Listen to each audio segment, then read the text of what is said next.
Yo, y'all think spiders are creepy? How about puppets? How about both?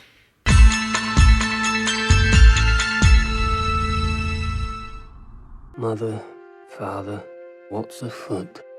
Only Possum black as soot. Mother, father, where to tread? Far from Possum and his head.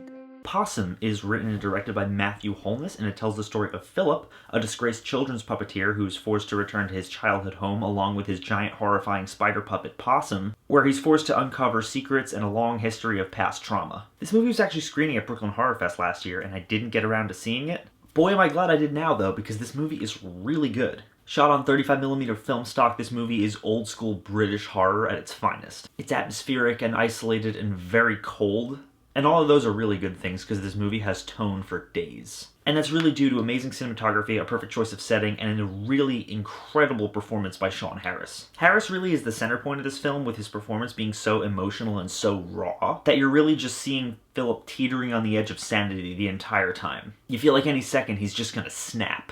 And Harris sells so much of that with incredibly little dialogue and just really, really solid body language. There's actually not much dialogue in this film. It's a very quiet piece. And that lack of dialogue really does a lot for this film. It's a lot more of a psychological slow burn than you'd expect. And when it wants to creep you the fuck out, it does it with very little. Nothing more than a look from Harris or an extreme wide with something really subtly moving in the corner of your eye. And then, occasionally, you'll just be subjected to a really long static shot of Possum in its full glory. And it's probably the most unnerving thing you can imagine, and I'm not arachnophobic. It's just a giant spider with a human head and these huge unblinking eyes that just stare directly through you, and it's fucking nightmarish. For the most part, though, this film gets its creeps across through incredible set design and a really solid choice of scenery, and some really, really great camera work. The open, empty British countryside, a decrepit house, slow creeping camera movements, extreme wides of the lonely,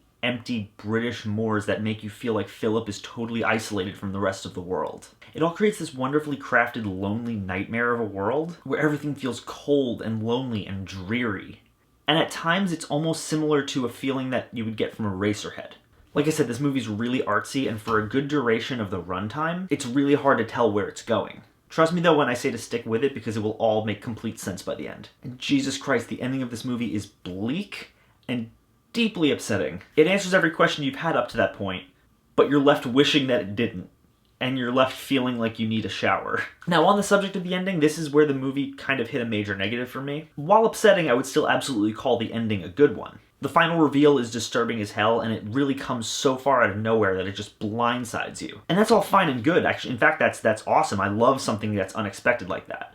But then the movie just ends. It just stops. And it kind of leaves you wondering why the film took so long meandering to get to that point. Because a lot of this movie is just Philip wandering from place to place trying to get rid of his very literal baggage. There's no information really being delivered to the audience for a good hour of this film's 85-minute runtime. And I would kind of say that it drags a bit. Which is a shame because the movie itself and how it's crafted are brilliant. It's also just kind of stretched thin over an hour and a half. That being said, I'd absolutely recommend this movie, especially if you like creepy psychological slow burns like The Witch, like The Babadook, and I'm going to say that Possum is solid. It's disturbing and atmospheric and deeply emotional and really just unnerving as hell, and you should all check it out. Maybe avoid it if you're arachnophobic though, because big-ass spider. As always, guys, thank you so much for watching. I really appreciate it. If you like this channel and you want to see more, click down there, like, comment, subscribe. There's a Patreon link down in the description. I want to take a second to thank all my lovely patrons right here.